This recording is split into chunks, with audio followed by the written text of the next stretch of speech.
power on. Oh, what a remarkable piece of work. Why have I been brought here? Oh, the voice simulation, it's perfection. The inflections, the timing. Yes, it took great effort to bring you here. I was sure it'd be worth it. I was right. I've been delivered here against my wishes. I would like to know the reason. Certainly. You have been brought here for my enjoyment and my appreciation. Am I to infer that you intend to keep me captive? Captive. Oh, it's such an inappropriate description. My dear android, may I call you Data? It is my name. Data, you will be catered to, fawned over, cared for as you never have been before. Your every wish will be fulfilled. I wish to leave. Almost every wish. This is unacceptable, sir. I have no desire to remain here, and even if I did, my Starfleet duties would not allow it. It's so single-minded, isn't it? Very persistent. But it's very polite, which is a very nice touch. I decline to allow you to go. Then I am forced to attempt escape.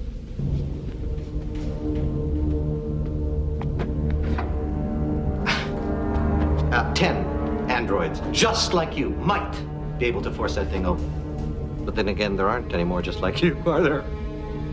It's keyed to galvanic skin responses and DNA patterns. Sorry. Then you will have to open it for me.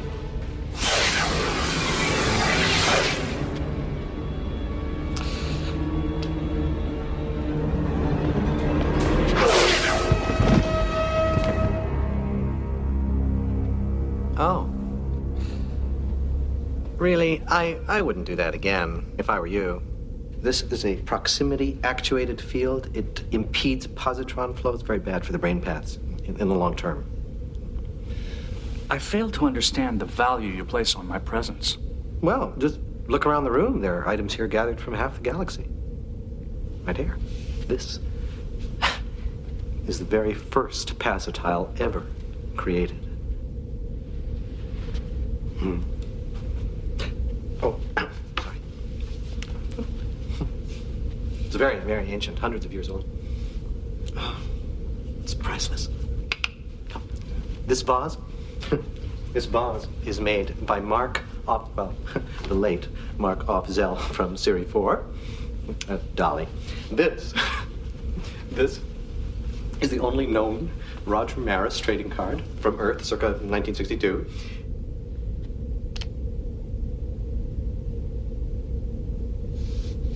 The smell? Bubble gum. I preserved the scent.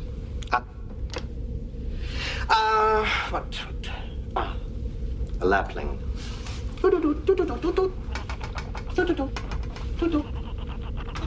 I thought they were extinct.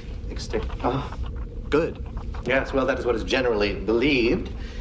She is the last surviving member of her species.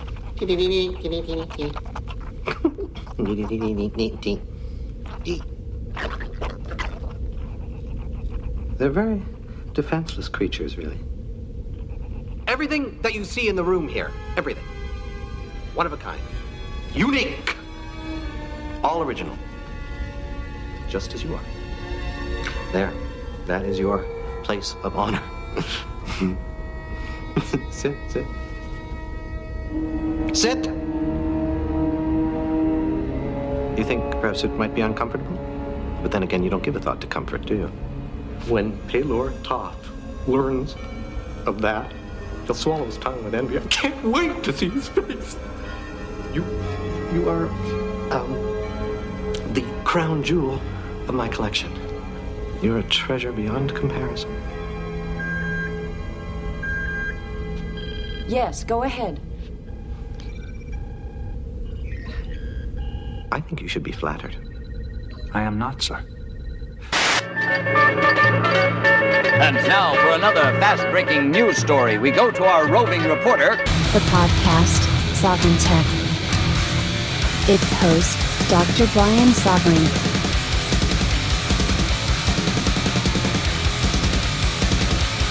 The tech giants tried to stop Sovryn Tech.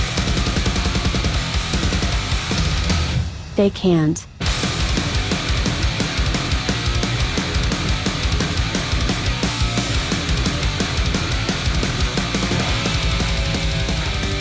Woo! The man of tomorrow is here.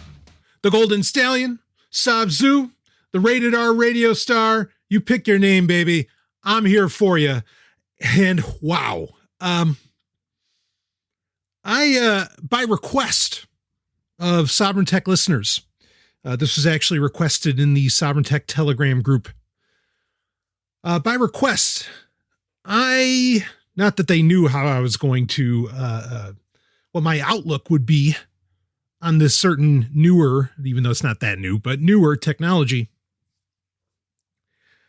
I am here to pour a metric ass ton of cold water on a lot of people's fever dreams. Basically, throughout the month of March 2021, there has been a certain blockchain capability that has really caught like wildfire. Now, me, as someone who's not on social media at all, for me to even hear about it, I mean, that takes a little something extra. Something has to actually be that white hot for it to, really cross my bow. Because I'm not interested in all the penny ante bullshit that happened yesterday that you forgot 5 minutes after it happened anyway, because, your head is never in the game.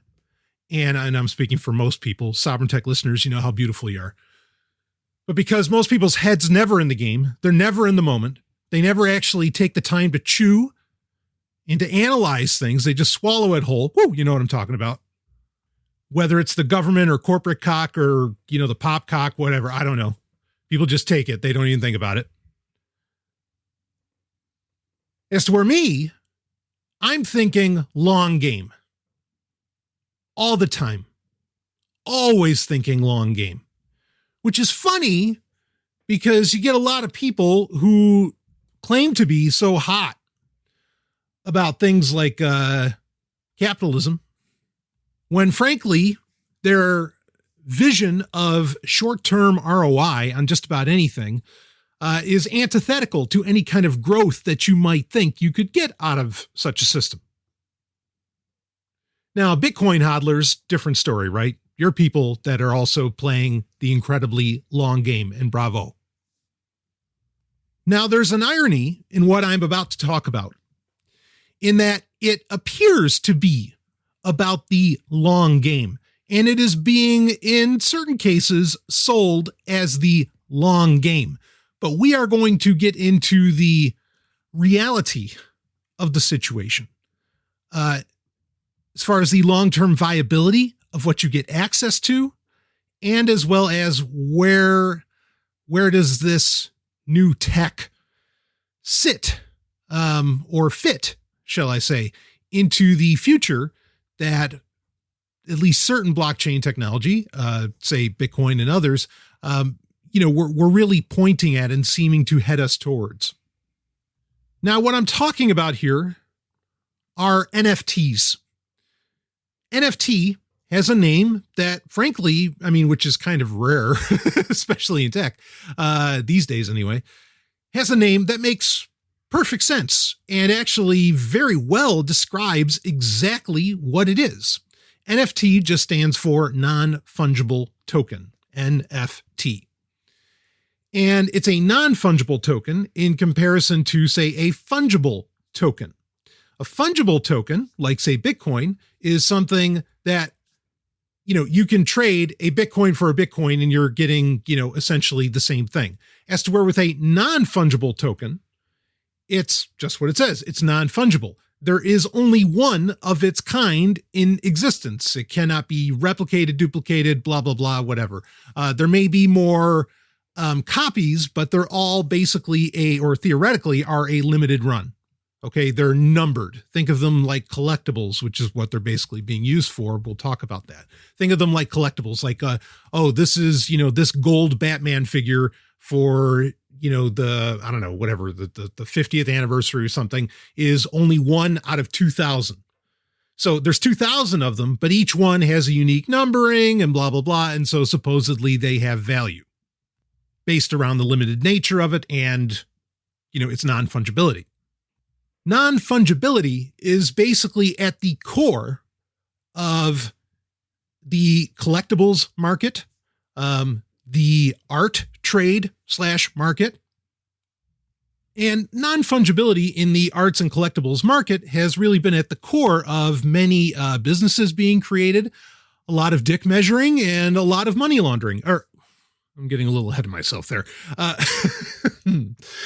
Well, now non-fungibility has effectively come to the blockchain space.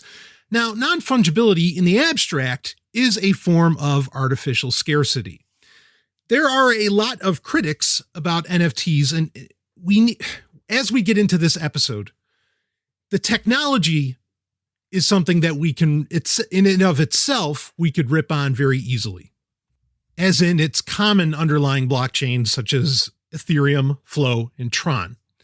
Not to say that Bitcoin doesn't have something similar that I'm actually kind of supportive of, but we'll get into that. But I am letting you know at the onset that the bulk of my concerns around NFTs fall under more of a philosophical conversation, a philosophical bent, or at least philosophy is the best word that I could use.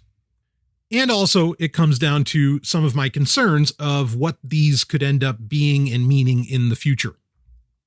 So before we start tearing this ridiculous notion apart, let's talk a little history, shall we? So the first NFTs, or things that would be more or less recognized as NFTs, would have started around 2015 or so. And these would have been, and maybe even more so in 2017, these would be based around ERC 721 tokens, on the Ethereum blockchain and so on. Of course, the Flow blockchain which was created by the team behind the whole CryptoKitties scandal. And I dare say it's a scandal. I mean, you only need, you want to talk about history. Look at what CryptoKitties did to the Ethereum blockchain. Like I said, we could rip on the technology all day long, but we don't need to do that here. But I do want to discuss a little bit of history. So while you could say that these started, in 2015, maybe picked up a little bit of steam in 2017 as far as being implemented. In fact, it's amazing. There are some NFTs and NFT implementations that had been set up in 2017 that didn't take off until literally this month, because this is getting released also in March of 2021. But NFTs, or at least the abstract concept, actually goes back a little bit further. And it does start with Bitcoin, with an idea that I'm actually a fan of. And that was colored coins. Colored coins were basically taking advantage of some of the metadata of the Bitcoin blockchain and really like building almost a meta ledger, I think is a good term for it, but building a meta ledger on top of the ledger that is the Bitcoin blockchain. Now, you had a couple of wallets. I think Prism was one of the original ones that I really liked at the time, and I reviewed on Sovryn Tech years ago. I mean, we're talking like 2014 or a little before, around 2014 or so in that range. And the idea of colored coins was that it was a way of changing the nature of what a Bitcoin, or however much Bitcoin, basically what Bitcoin data, whether it's Satoshi, blah, blah, blah, what that could represent, meaning it could represent something other than money. Perhaps it could represent ownership of, your car, of your house. And there would be ways of basically transferring title or transferring ownership, however, whatever terms you want to use. And, this can get into massive economic conversations, which we might get into a little bit, over the Bitcoin blockchain. Now, the notion of basically the money that being Bitcoin, okay, the money also being because the beauty of Bitcoin, right, and the brilliance of Bitcoin in an internet connected world, and please pay attention to me clarifying that. Bitcoin's value in an internet connected world, okay, in a world where buying and selling is done and trading is done on the internet, in that world, okay, we're clear. That's the world we're talking about. The real world, whatever, but we're talking about this world. In the internet world, the money also being the transmitter, like I always use this example, and I didn't create it, but the example I like to use is that Bitcoin is the dollar and PayPal in one. Fuck PayPal, but you get the point. It's the transmitter and the dollar and the money at the same time. Now that's brilliant. Okay. And it's also its intrinsic value is that, everybody says, oh, Bitcoin has no intrinsic value. No, that's outrageous. In the internet connected world and realm, okay, in that age, it absolutely has intrinsic value because the intrinsic value is that it is the Pony Express. It is it's the post office. Okay. It's the postal service and money at the same time. Its intrinsic value is that transmission. That it's the network. That's the intrinsic value. And of course that has intrinsic value, especially since that transmission does not require server farms. I'm not saying it doesn't use it. Of course it does, but it doesn't require it. Those are two very different things. Now, move that all-inclusiveness, that all-inclusive ledger, move that into other avenues, not just money, but as in the transmission of, proof of, say, ownership and other things like that, that gets very interesting as well. Okay. It becomes a verification system for items perhaps you have in the real world. Arguably, it could become a verification symbol for access to digital items, which is basically what NFTs are, while managing default risk via the immutable, quote unquote, immutable ledger of the Bitcoin blockchain. So now the idea of colored coins via Bitcoin, the idea of that representing, your ownership in some way. And, if we wanted to go into certain futures that I'm not really interested in, but if you wanted to go into certain, like future versions of society where that colored coin could be connected, say, to the keys to your car, and thus only those, that key fob that has that colored coin stored on it or whatever, could turn on your car, like proving your ownership of it and keeping other people from stealing it, even though we know that it wouldn't. I mean, people are going to hotwire cars into eternity, frankly, or maybe in eternity, it'll be, starfighters or something. I don't know, which great. But regardless, okay. Like that kind of idea where the coin is the transmission and the ledger and the proof of ownership of certain things, like physical things, I don't necessarily have any issue with that. Now, I mean, you run into problems in the concept of title of ownership. Okay. Which is probably part of the reason that colored coins may not have taken off. But I mean, there's a lot more that you could do with colored coins. It doesn't just have to be like, showing ownership of real world things. But this was an idea that people certainly had. I mean, the problem of title, of course, gets into the old analogy that I use. And this is true for systems of law. It's true for blockchains, where a person has to recognize that blockchain is being applicable and valid to them for them to give a shit about what your blockchain says you own, right? And if they don't agree with your blockchain, and under what rules do they have to agree to your blockchain? They don't. I mean, we don't need to get into a conversation around natural rights here or the bullshit of them. We'll save that for another time, but we should get into that again. Again, I've been speaking out against natural rights since the show started. So, I mean, frankly, colored coins are more real than natural rights. It's like, well, show me where the colored coins are. Oh, I see. They're in your wallet. Okay. Well, where are the natural rights? Where are they? Do you see them? Are they anywhere around? Can you get a ruler out and show me where those are? Oh, they're nowhere. Okay. So they don't exist. Anyway, moving on. That's not the only critique against those. We don't need to go there. But like I said, this episode will get somewhat philosophical. So regardless of that, I bring all this up just to say that colored coins were at least palatable to me. NFTs, however, are not, for multiple reasons. So there have been many cases where millions of dollars have been spent on one NFT. Again, the T stands for token, so it's just one token. There is the band Kings of Leon, which who knew they were even still a thing and who cares? And in my mind, they're still not a thing, even if they came out with an NFT. Now, they weren't the first ones to come out with an NFT, even though they like to claim that they were, but that doesn't matter. So basically, I mean, maybe they're the best example to bring up, okay, this Kings of Leon, their latest album, which came out earlier in March. What the hell did they title that thing? The title is When You See Yourself. That's the title of the album. So it's an 11-track album. You know, it's a rock album. I mean, I'd call it pop. I don't even know if I'd want to call it rock. But regardless, they were selling, and there were a few different packages that they did. Basically, because this is going to explain how NFTs work, and then we're going to tear these things apart. So what they did was that you could go to their website or whatever portal that they happen to use. A lot of NFTs are being sold on a site called OpenSea, which it's OpenSea.io, which is kind of like an eBay. I mean, not necessarily as an auction site, but it's a marketplace for NFTs. There's others. We'll talk about how you can make NFTs. I'm not telling you to do so, quite the opposite, but you know, we'll go over it.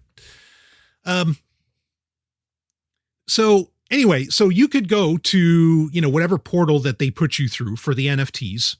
And actually, I think they might have had you go through OpenSea for this, but you would buy Kings of Leon, their album.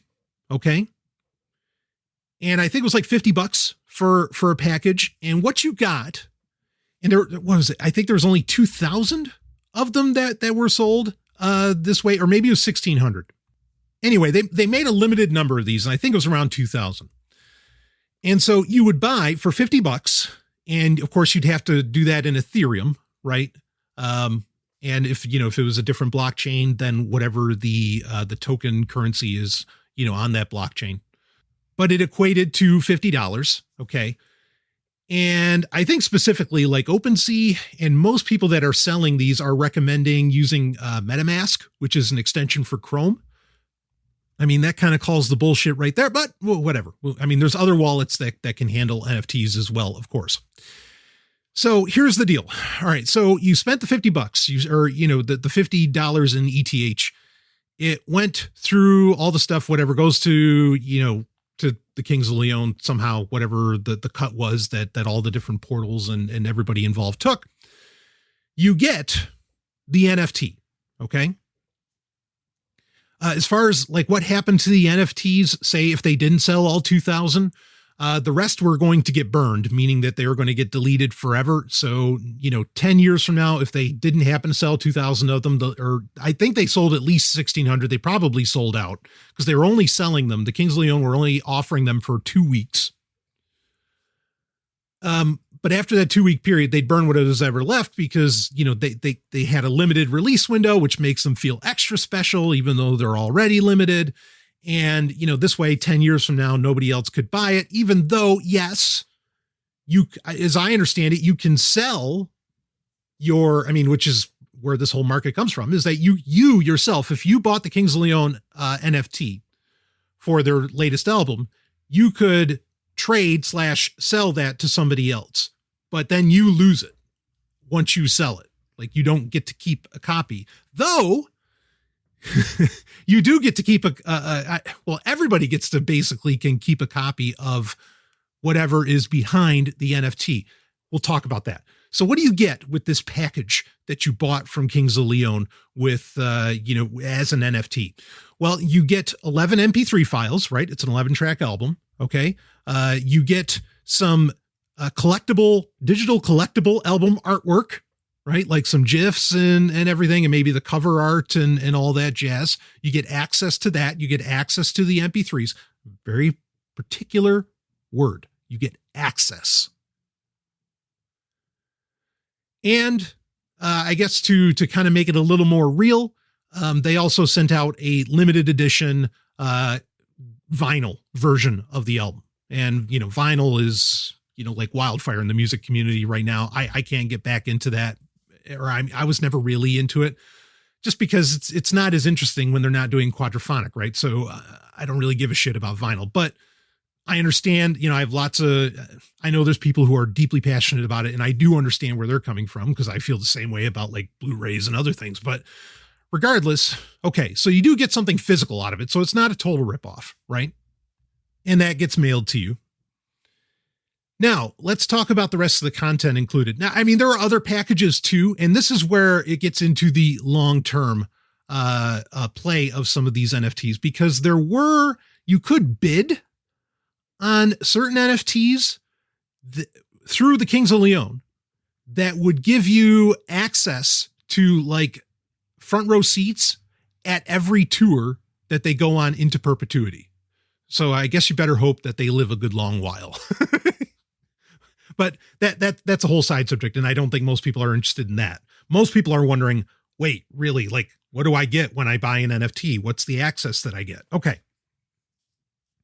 And then we'll talk about how these get made. So here's the rub with NFTs, is that all it is what I was talking about earlier. Ultimately, all it is proof of ownership of, some form of digital art and collectible, right? That's all it is. It's not actually like when you buy the NFT, you're not literally buying like the NFT itself. That data is not the Kings of Leon album. Okay. In fact, there are videos that have sold for, I don't know, hundreds of thousands of dollars as NFTs. Now, it's not the actual video. And here's perhaps the most insulting part is that you can go on YouTube and watch and download, as a matter of fact, with the right extension, especially if you're not using Chrome, that very video that everybody else paid, or whoever else, whatever, either one person or a limited group of people paid hundreds of thousands of dollars to get the NFT to have access to that video. That makes no sense whatsoever, but let's save that conversation. Okay. I know people like to claim that art is subjective, and that's where the value comes in. We'll get into that too. Okay. But here we go. So here's the problem, is that a lot of these NFTs ultimately just represent a URL, like a literal traditional web address. That's all that they represent. And so the irony is, and I think that this is true for the Kings of Leon album, the irony is that, if a server goes down, you could, and in the future, because I think, again, a lot of people, as they like to do with art and collectibles, they like to get speculative, right? Like with baseball cards. In fact, a lot of people, this is a fair analogy. A lot of people are comparing them to trading cards. Like that's the best way to understand NFTs. Like if Bitcoin is digital gold, NFTs are digital baseball cards. Okay. And that is a good way of putting it, I think. Anyway, so the irony is that, just about anybody who owns an NFT is really in danger of losing access to whatever the fuck that NFT represents. If a website goes offline, a traditional website goes offline, none of this has to be made abundantly clear. And most of the stories that I've been reading online do not bring this point up. You've got a lot of sites getting into, there's environmental concerns because of server load for ETH and blah, blah, blah. And, okay. Of course, nobody complains about Netflix's server load, but when they should, like I always say, any environmentalist who has a Netflix account is a hypocrite and a liar. They are full of shit. Do not tell me you care about the environment and sure as fuck don't go complaining about Bitcoin or whatever other blockchain that, that's making some serious iron go round and round and being bad for the environment when you are fucking streaming 4K video. And you're doing, you talk about pushing big iron. You're pushing big iron more than probably most blockchains combined. So you can just go shit yourself. But a very valid argument here against NFTs is that none of the goodies, as it were, that the NFT represents is actually stored on the blockchain. And this has been, I'll take a moment here to rip on the tech. This has been my problem with library, with, and like the idea of, storing like online data, like what Jack Dorsey sold a tweet. That's funny. Like, again, that's not anything new. Like Alexandria was doing a far better job and was working on that years ago. Alexandria, the blockchain project. But my problem with like a lot of these other blockchains that have been like, oh yeah, we're going to be the decentralized YouTube. We're going to do this. They're not storing that fucking data on the blockchain. It's not actually decentralized. They're full of shit. It doesn't excite me at all. Okay. And it's not like I'm saying, so figure it out. No, I will gladly tell these people, you can't do video on blockchain. You can't. Like that's just against the speed, the nature of, and I think the very proper and futuristic nature of store and forward of data. You can't. Not at streaming speeds. No way. Sure, you can send the whole video over, but man, anyway. So none of this shit is actually on the blockchain. And what your NFT represents, you could effectively lose, basically at any time. Now, I think this is something that people are working on. Like, interestingly, so there's apps that, what is it? The Sing app, and that's S with like an exclamation point NG, where that lets you create in the app, at least on iPhone, I think, or on iOS, that lets you create within the app an NFT. It can't be bigger than 30 meg in size. So it's not like it's impossible. As long as that's something, smaller, like a smaller file, it's not impossible for it to exist on the blockchain.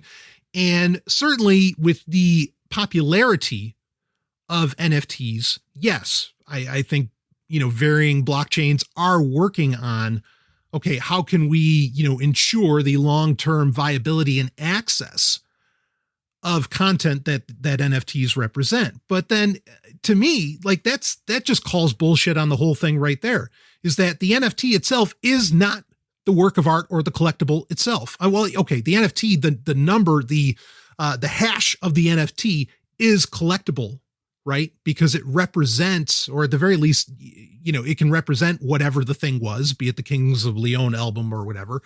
Even if you lose access to it, the NFT could still be considered, well, this was the first NFT that represented a piece of digital art, or this was the first NFT that represented the very first single released in whatever year, and blah, blah, blah. So, you could say that there's a collectability in the hash, like the numeric value of the hash itself.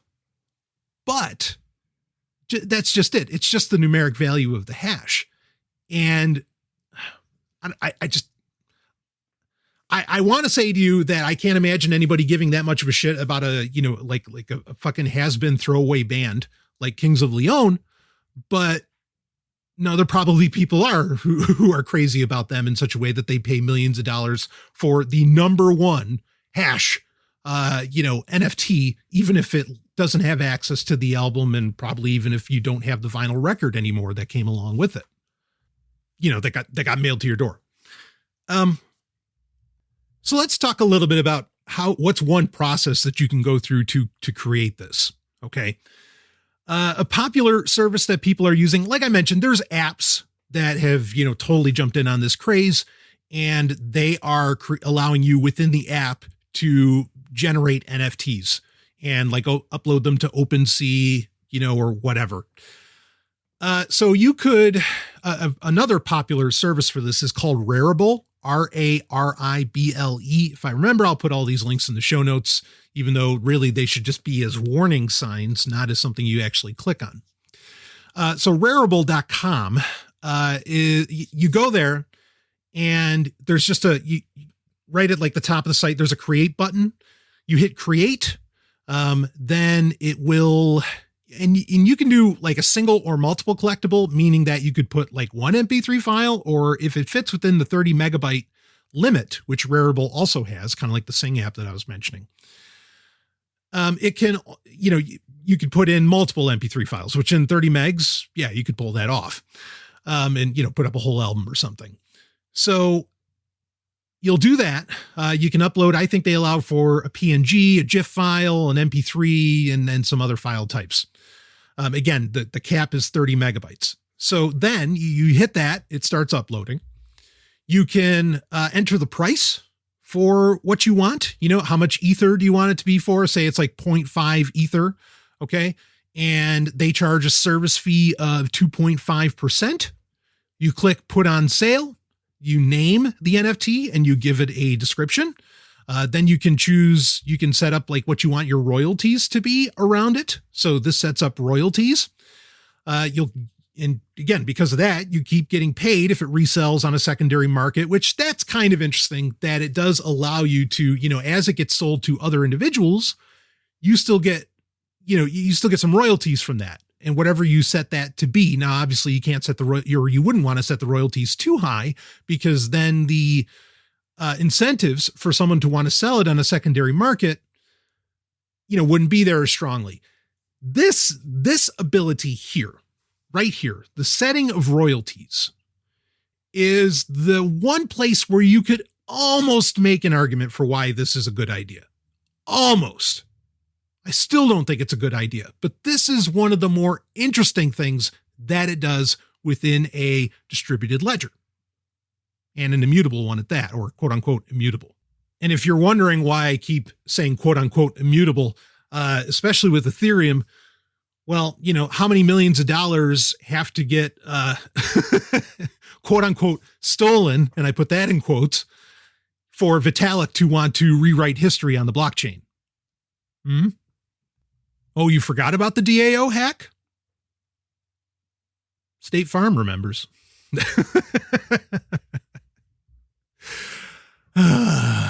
Immutable. Moving right along.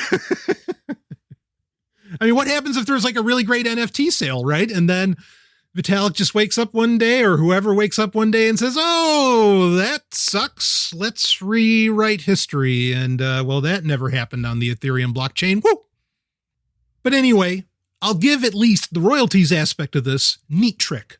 Okay, I'll give it that title. Again, not necessarily new either, but neat trick. So then you have to connect your, again, if you're using Rarible here, we'll keep going with the process. You'll want to connect your wallet that gets set up on Rarible with MetaMask. You pay the gas fee, right? Which, depending upon how much you're selling it for, can be, whatever the percentage is there. You click start and boom, away it goes. Okay. And you sign into MetaMask and your NFT is out there, and who knows how much money that you end up making off of it over the lifetime of the NFT. And people can buy, I don't know, your photo, your artwork, your MP3 file, blah, blah, blah. But again, largely depending on what it is, it's not actually stored on the blockchain. So it's not really protected. Like the content is not protected by the blockchain itself. And that's a problem. And let's understand this. I mean, the biggest names, the biggest players in the world in content and art and whatever else are absolutely involved with this, with major auction houses, not the little guys, major auction houses. Fuck. And I hate to say it, but I mean, I know he's the kind of guy that's always been, or has always enjoyed being in on bleeding edge technology. In fact, he's even basically made an AI of himself, but that's another story. But William Shatner sold a set of trading cards, ironically, as NFTs. One of them, I think, was even an X-ray of his teeth, supposedly. So I say this just to bring up that this is not underground by any means. The concept, again, was underground for quite a few years. I mean, look, there were other people, Tokenly, remember they were doing that, where they were literally trying to create tokens that represented, an album and, content from the artist and everything. And they were even like, they were working on creating really, a whole platform where, I mean, you could chat, like do all kinds of other things, but really creating an entire platform of things you could do, via what was more or less an NFT at the time, and that was years ago that was being worked on. Clearly, if you're to believe the hype of NFTs today, an idea well ahead of its time. And in fact, I even, in that implementation, I think I even talked about it on Sovryn Tech years ago. But now, let's talk about the now. And let's talk about the future. So to really start getting into, I mean, I've already given plenty of critiques throughout this episode so far, but to get into some of the deeper matters, I'll just say it. This is, blockchain technology really took us, was like a 20-year leap in tech. It moved us forward that much. Okay. And in many ways realized a lot of dreams that fellow cypherpunks, that we had in the 90s. Okay. And yes, even when I was a teenager. And let's be clear, blockchain technology is not the end all be all of technological leaps. There are many more to be had, including in the digital space. But NFTs are a step 20 to 50 years backwards in what blockchain technology really represented, in what, not just blockchain technology, but what not the internet connected world, but what the digital world was opening up to human existence. What I am about to say is nothing new for Sovryn Tech. And when the show talked a lot more about blockchain technology back when it was more underground and it needed people talking about it, I would bring these kinds of things up many, many times. I'd even have guests on where we would debate the matter. But I would argue that the digital world calls bullshit on every economic system in existence. Now, what do I mean by that when I say digital world? Basically, you pick your 19th century or previous economic model, like capitalism, communism, socialism, go down your isms. And notice I said 19th century, because that's exactly what those are. Those are systems designed, developed long before there was even an automobile, which should really, call out the crap on any of them, because none of them could really predict or handle, or were developed in mind, or grew in mind the immediacy of human contact. That's like, for example, I mean, I hear a lot of libertarians saying, oh no, Bitcoin, blockchain, oh, bad idea. No, those doesn't have any intrinsic value, doesn't have this, blah, blah, blah. And of course, libertarians and anarcho-capitalists, they are speaking from the philosophy, the worldview, the system, the economic model of capitalism. Okay. And within capitalism, like real, raw, free market capitalism, okay, which doesn't exist anywhere. Not that I have a problem with it existing somewhere in the corner of the universe, but through the goggles of capitalism, of free market capitalism, I understand where they're coming from. And I don't necessarily think that they are wrong, necessarily. I think there's ways to twist things to have it make sense, but I get where they're coming from. But that's the problem, is that, so many advancements in technology in the 20th century, not even the 21st, within the 20th century, basically call bullshit on every ism that ever existed before then. There is, the economic model now, if we were to give it a term, I don't know, call it internetism. I don't care. That's why I've been very careful in this episode and in, previous episodes of Sovryn Tech to say that, this works within an internet connected world. Okay. That's the market we have right now, is internetism. And it is something wholly different from communism, from capitalism, from, again, pick your ism. But within that ism, Bitcoin works really well. And it works so well because it acts as a redundancy and a bridge. Okay.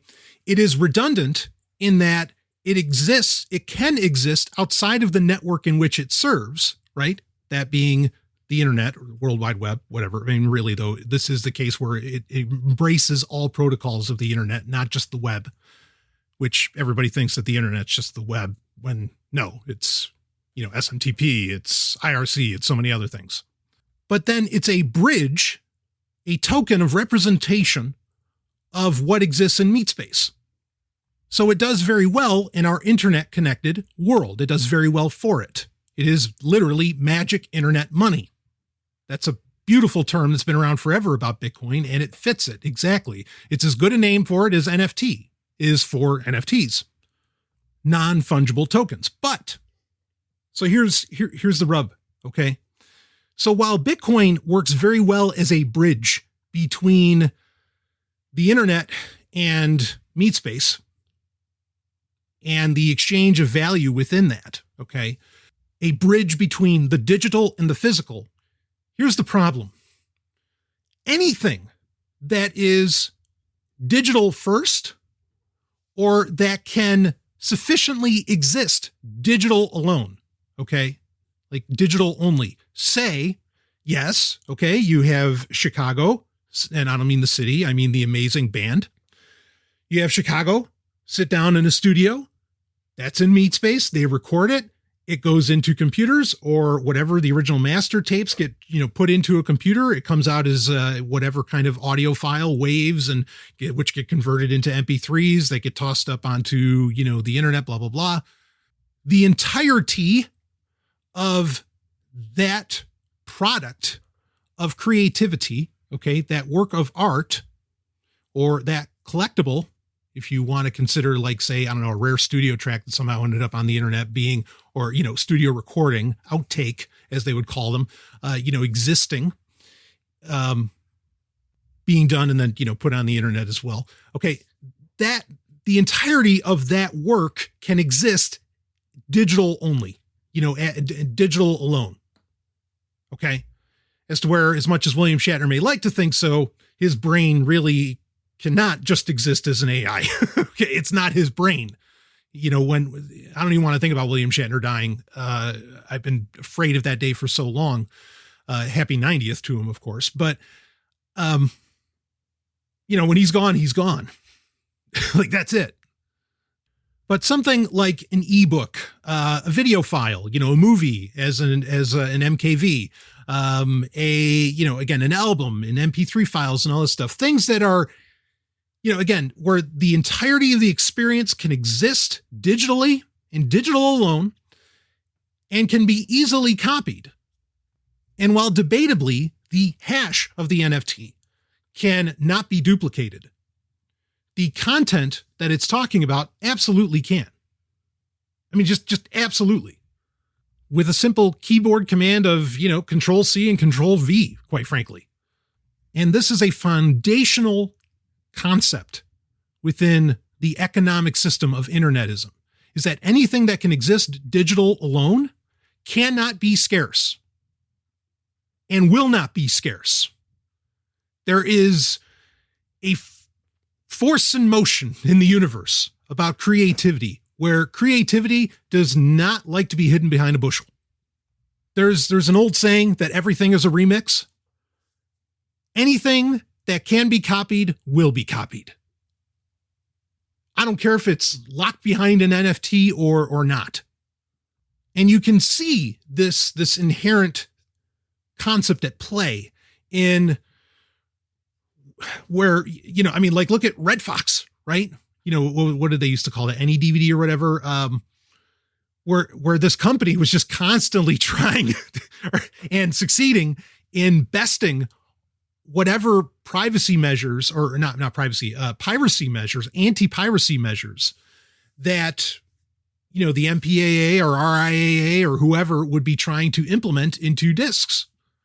There are so many aspects of the human condition that, when you get met with a challenge like that, it's like, putting the, like the latest and greatest locking mechanism in front of somebody who not doesn't even have to be a thief, just a security professional, somebody who just has that need to solve the Rubik's Cube, that need to figure out how this lock can be opened, etc. Right? I mean, you just that need to solve puzzles. That is a part of many people. I'm not going to say all, but many people. When they see that challenge of, oh, you can't copy this one. Yeah, right. Watch me. That human drive of tell me I can't do it and I'm going to show you how I can. That in itself is an incredibly creative act, which is just being drawn to the more creativity that you're trying to get to. And anyway, that's getting very, I don't want to call it metaphysical, but that's getting into a much higher level than I really wanted to here. Okay. I'm bringing all of this up to point out to you that the fact that you can make an exact replica of any work of art that exists in digital form as many times as you want thrashes every economic model in existence other than this theorized internetism. And I'm not saying internetism is some great and grand thing. Please don't think I'm a proponent necessarily of it, okay? I am just saying that there needs to be new terms for these things because this 19th century horseshit doesn't apply anymore. Just like concepts of intellectual property don't apply anymore. Nobody is getting stolen from, but yet it is being potentially owned and spread to everybody. But there is no theft occurring, right? Because nobody has lost anything. And this is, for me, the biggest problem with NFTs, is that it is taking us really 50 years, hell, it's taking us 150 years back in time. The digital world shows us how we can all enjoy all the great works of art that humanity, all the creativity that humanity, puts on display. That all of that is possible. And then some fucking slapnuts says to themselves, well, you know what? We need to lock that back down. We can't just let anybody, listen to this song or, view this picture or, whatever the content happens to be that they are locking up. And that's exactly what they're doing, is they're locking it back up.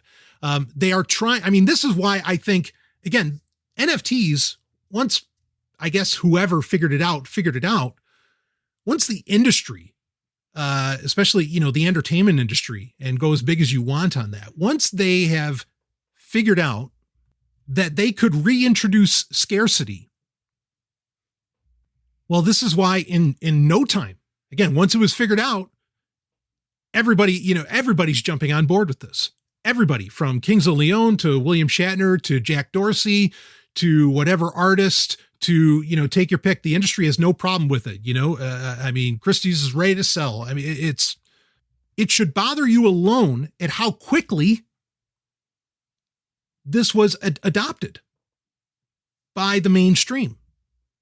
You could say that Bitcoin's adopted in the mainstream now, but it took over a decade for that to happen, right? That didn't happen overnight. As to where NFTs happened overnight, that should bring you pause.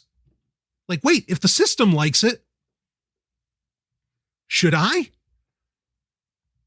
I say this all the time on Sovryn Tech. Information likes to be free. It will push itself to get free somehow. Or again, just the art of challenge that humans embrace, causes it to be so. And then there's just a million factors behind that. And this is something else I've argued many times, is that at the very heart of the human condition is the creation of art and the transmission of information. Why did we go thousands of years? You read like the older stories. Hell, go ahead and pick up Torah if you want. Fine. Pick up Torah and read how guests were treated, when they go to Abraham's encampment or something like that. They kill the fattest calf, right? They roll out the red carpet, as it were. It's because there used to be so few of us, human beings, right? There used to be so few of us. And whenever we encountered another one of us, we're a social species. We were just dying to hear the stories. We were dying to get more information and to be entertained by that. At the very core of our sociability is art and information. That's why it wants to be free, because we, or at least healthy human beings, are hungry for it. You understand? So if art and information are at the core, at the heart of being a human being, okay, and the natural state of a human being is anarchism, which it is, then what do you think that the antithesis of anarchism, which is authoritarianism, would feel about art and information being out there and freely available? Well, it would hate it. And so it comes as no surprise that authoritarians love the concept of NFTs, because it locks the box. It locks it back up, and it keeps the plebes, or, it makes it so that they can milk the plebes for all they're worth. And that's why I say that this is taking us 150 years backwards, because we finally started opening shit up, right? The digital world finally saw information get out there, and art get out there, and everybody can consume it so quickly and blah, blah, blah. And look, even if it is through Netflix or Spotify or whatever, you can get it at an incredibly low price. It was getting to the point of basically, near zero marginal cost, right? And all it takes is for you to see, when any of these streaming services just raise their rates by $1, like Disney Plus, and suddenly they lose 100 million subscribers or however many, right? Because people, it's not that they don't see the value in the art, in the creation, in the information. It's that, wait a minute, no, this stuff should be practically free. Now, and I know, look, I understand the economics or the real world economics of, the server's got to feed this stuff out there. That's not free. Yeah, I get that. But the content itself effectively is, other than, the energy cost, say, of, what it takes to run a computer and all these other things. But then if we want to get into fanciness, we could say, well, we could talk about solar powered devices, that could, whatever, transmit or, allow you to consume said content, said digital content. And then in effect, it is free, but we're missing a lot of terms for all this stuff. And so that's where I think a lot of confusion settles in. But there is no confusion in the fact that we were opening up the human condition closer to I usually bristle at the arguing from a state of nature, but we were getting closer to genuine anarchism with the free availability of art and information. And then for NFTs to swoop in and lock it all down just puts all of that back under authoritarian control. Now, I know that's very philosophical stuff. And we didn't even get into the philosophical deconstruction, and I use the term deconstruction, of the concept of intellectual property itself, right? You can't actually own an idea. Which is basically where all creativity springs from. But there are people who do a far better job of attacking intellectual property and the problems around that very concept. I'm not going to do that here. But even on just a practical level, okay, not all content can suddenly become an NFT, even if you thought it was a good idea, because the blockchain itself couldn't handle it. The network can't, or like the fiber, right, that transmits the blockchain around the world can't handle that much data. It's not possible. But I want to spring two more ideas on you as to what I think that this is really all about and what the excitement around this is all about. Now, the first one has to do with the art market in general. Okay. And I mean, your Van Goghs and your Da Vinci, your autographs, as it were, by those creators. And when I say autographs, I mean originals and so on. This is something a lot of people don't realize. So Bitcoin, let's talk, or cryptocurrencies in general. Let's talk about cryptocurrencies. Are cryptocurrencies ever going to, are like, because I know a lot of people are saying, well, NFTs, it's tulips again, right? It's tulip mania all over again. And a lot of people said that about Bitcoin as well. NFTs might end up being tulip mania. Okay. Just like in a world without so much authoritarianism, I would argue that cryptocurrencies could eventually have become a tulip mania. Now, I'm not saying that in a anarchist paradise that somehow there wouldn't be cryptocurrencies. That's not what I'm saying. What I am saying is that I don't think NFTs are going to go away, as horrible an idea as they are, and I'll explain why. But it's for the same reason that I don't think cryptocurrencies will ever go away. The reason that I've always been very confident, especially in Bitcoin, is because do you want to know who? And I don't even have to say the statement I think. Do you know who's probably, well, this is the part where I have to say I probably here, but then the second half of it, there's no probably. Probably the number one user of Bitcoin is the CIA. They love the idea of money that that they can transfer without having to go to Western Union or do whatever. I mean, now Bitcoin has become, such a market force in and of itself in our internet connected world that, it's not something that's really, in their control by any stretch. And by sheer force of personality of its community is now in the mainstream. And I think there's other reasons that Bitcoin, has reached, the highs that it has in 2021. Part of me, I think, and we talked about this years ago. In fact, it was based off of conversations that Douglas Rushkoff had with a lot of tech CEOs and that type and investors, was that they were excited. You had and we're talking 3-4 years ago. A lot of them were excited about Ethereum, Bitcoin, and so on, and cryptocurrencies in general, because they felt like it was a hedge against what they saw to be at some point a revolt of the plebes, an economic revolt, and that it would store value. And I think a lot of people, that doesn't exactly answer right now.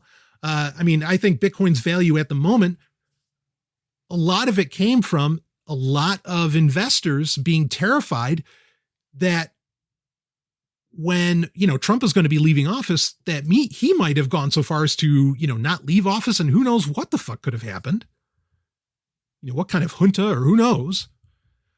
And that there wouldn't be a greenback come end of January. And so they wanted their money somewhere else, or at least a portion of it. I really feel that they were hedging against basically revolution. And now that didn't happen at all. So why is it still going on? Well, what ended up happening is you have, they're all presidents, so they're all, idiots. But you had, the idiots in office now, pushing for a $2 trillion fucking, package bill, relief bill, and quote unquote relief bill.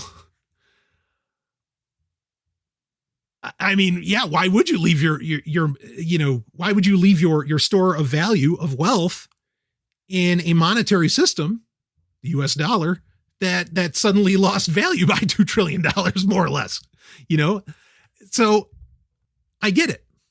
Okay. But so, that's part of what's behind now. But even when Bitcoin was only valued at $20, I saw the real world use, or should I say the use by the everyday person, and the beauty of it. Okay. As many others did. Obviously I'm not alone, nor am I any kind of, grand visionary in that sense. I got it. Like, oh, great. This is a non-government currency. Well, guess who else loves a non-government currency? The fucking government loves it, right? Because they get to do all their shady shit outside of their own monetary system. And so that's why I've always felt, cryptocurrencies are never going to go away, because this is too useful to the powers that be. It's not an argument against using cryptocurrencies. I'm just saying, understand that, you know, when you make something a dumb tool, you don't know whose hands are going to grab it. And I don't say dumb as a pejorative either. I say dumb. Actually, that's a positive sense. The opposite of smart, as in like dumb phones are better than smartphones. Okay. The dumber the currency, the better it is than any smart currency, say. I don't want a currency that cares who has it. So now I bring this up in that I think NFTs will be the same deal. Ever since I was a kid, like I never understood why people could make these, you know, and when I say art, I'm talking about actual paintings here, where people could make these like ridiculous paintings that made no sense.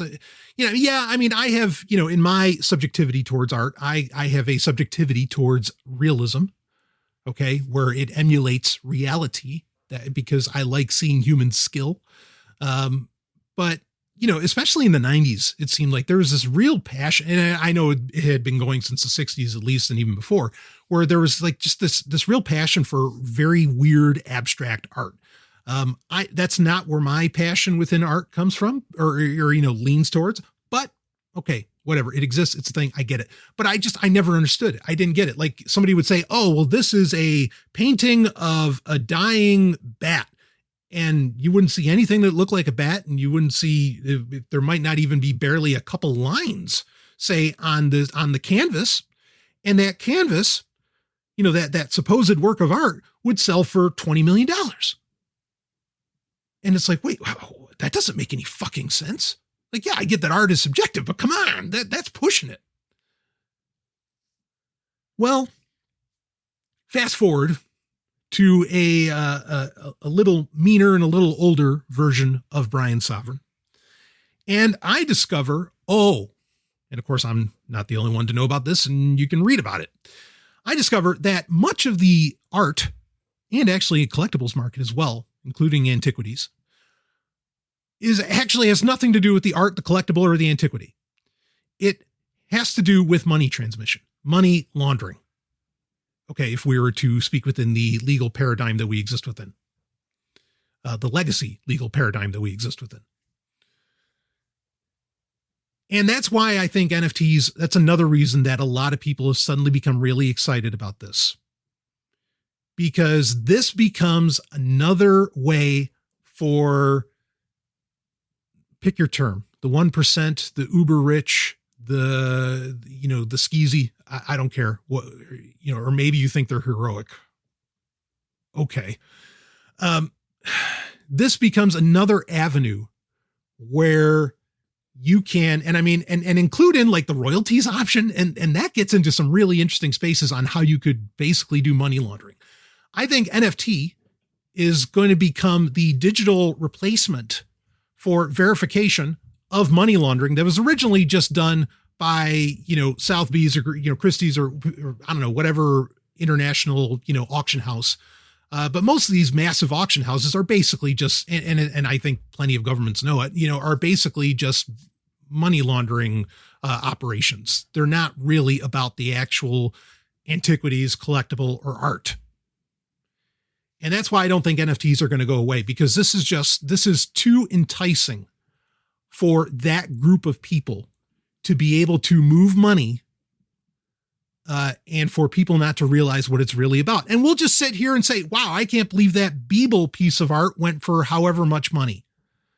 Okay. And, you know, but then it'll keep happening. And wow, I can't believe how much that, I don't know, piece of shit GIF that was made, that somehow sold for, you know, $100 million. How the hell did that happen? Who was even the person that created that? Blah, blah, blah. But it was actually, you know, ultimately, it was, you know, a money laundering scheme, because that's what most of the high value, you know, art business was all about as well, as money laundering. Now, I mean, let me be clear here. Yes, among the wealthy, there is also this desire for uniqueness, right? Because when you can buy anything, when you have that much money, the only thing that holds value is that which is rare or unique. And so there's a genuine like ownership attraction to this as well, which I think comes from some very strange mentalities and is really being stuck within legacy paradigms and legacy isms. In fact, if we were to put, capitalism, communism, and all these other isms into one term, maybe we would call it legacyism. Okay. You'd have all these people who are so hot about legacyism and trying to enjoy things within that instead of embracing the human condition and the potential future human flourishing that comes with the opening of art and information, and it's ready, it's instant, or at least ready availability, I should say. I mean, you're mentally stuck in the past. I'd call you a Neanderthal, but that'd be an insult to Neanderthals, and theoretically they were smarter than we are. I mean, you take these guys for an example. You take these asshats that, like they have, I don't know, some rare arcade cabinet, right? That maybe only 5 of them were ever made. It's not like Polybius or anything, but if that even exists. But they have some rare arcade cabinet, and like they're terrified that somebody's going to come in, make a copy of the board within the, or basically download the ROM effectively, for lack of a better term, the ROM from their board, and make it available on the internet. Because once it's available on the internet, once that rare arcade game is available to be played in MAME, it becomes meaningless or like its value drops significantly. I mean, there's still value in having the actual arcade machine, but then, it goes from being worth, $100,000 to maybe being worth $100. And they know that, and they're terrified of that. But then that kind of proves my point is, so what's the actual value of the work of art, that being the arcade cabinet? It's in the ROM. And if suddenly the value goes down because a bunch of people can play the ROM on MAME, then that's price discovery happening, right? Right, my marketeers? That's price discovery. So the actual value of it isn't $100,000. The $100,000 is a totally artificially propped value. And expand that away from even arcade cabinets and go into all kinds of areas of the modern world, and everything's being artificially held up. And that's what people don't want to admit. That's what the system, the legacy system, doesn't want to admit, is that everything has changed. And so something comes around like NFT that says, oh, we can claim scarcity and we can claim ownership and blah, blah, blah, with this, and it's immutable and yada, yada, yada. And they're just on board. They're ready to jump on it because it artificially re-enables and reestablishes their authoritarianism, their power, their control. But again, that power and control is actually all artificial. And it's right in front of your face, because you can buy the NFT for that video for, I don't know, $70,000, but then you can go and download it for free on YouTube. It's bullshit.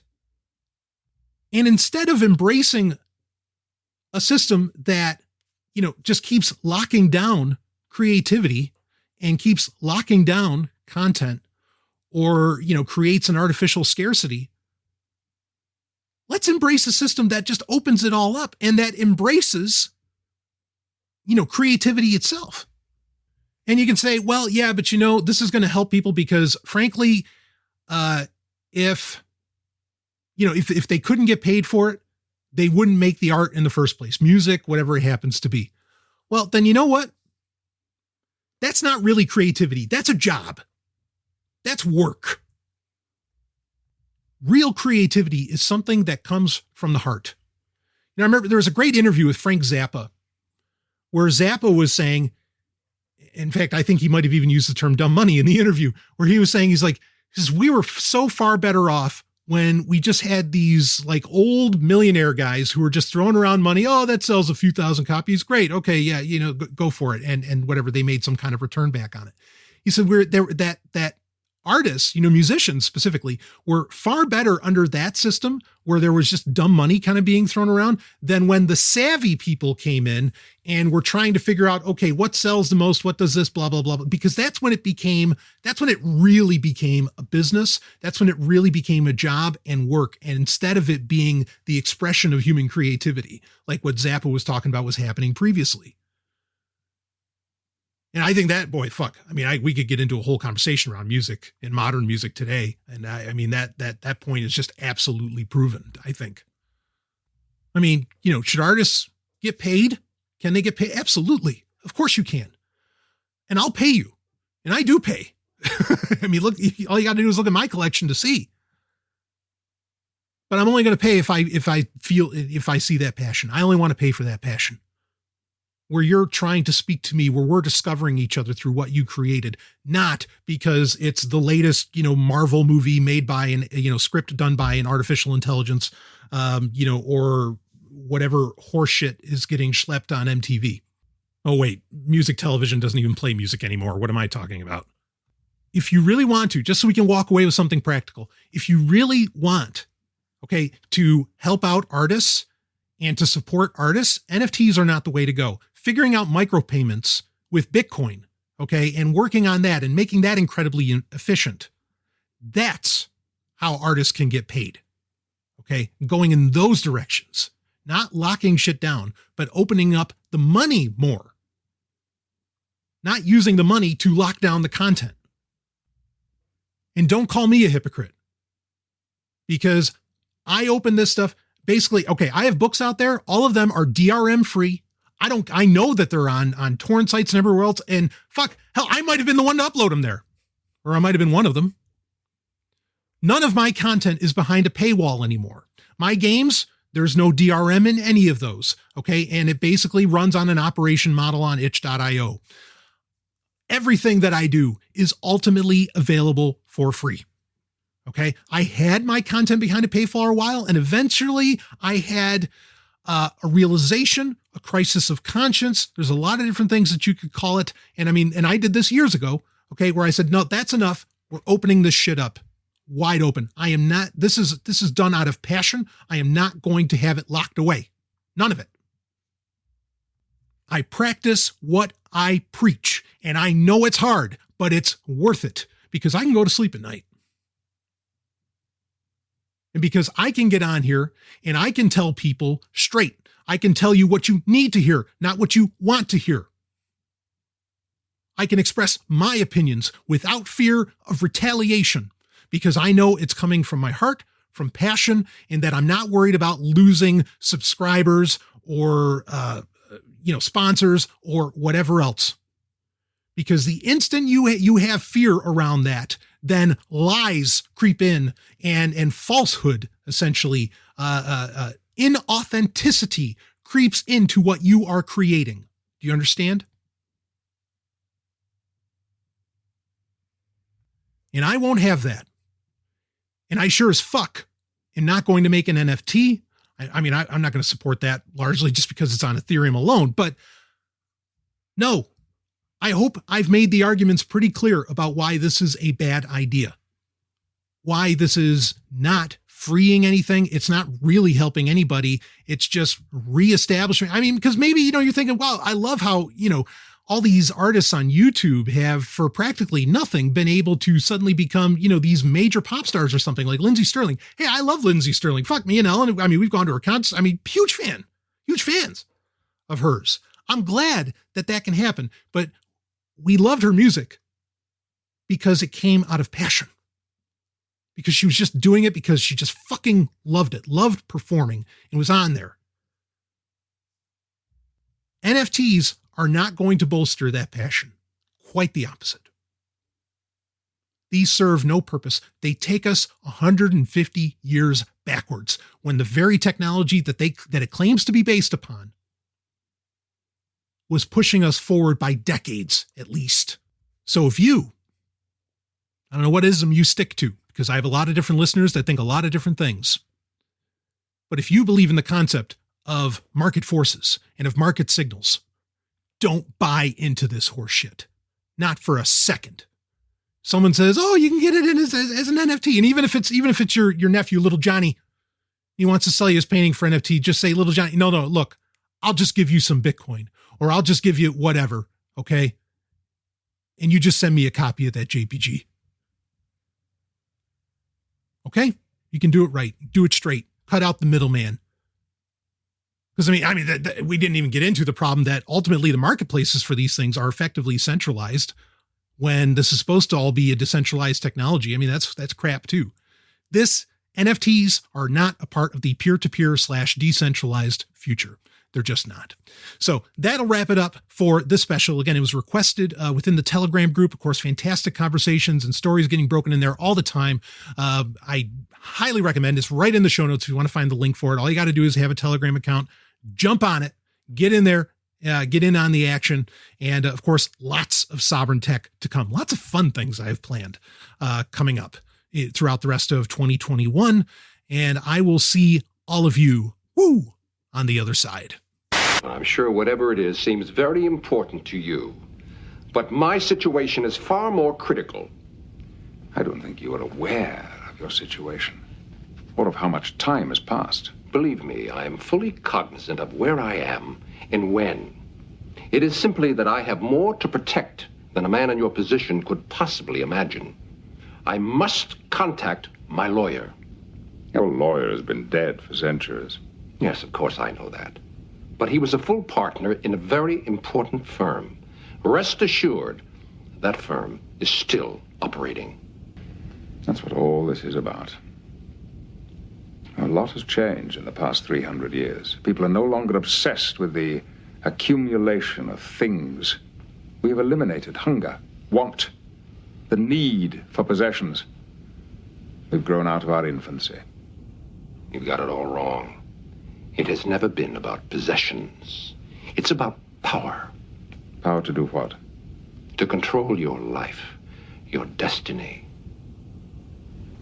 That kind of control is an illusion.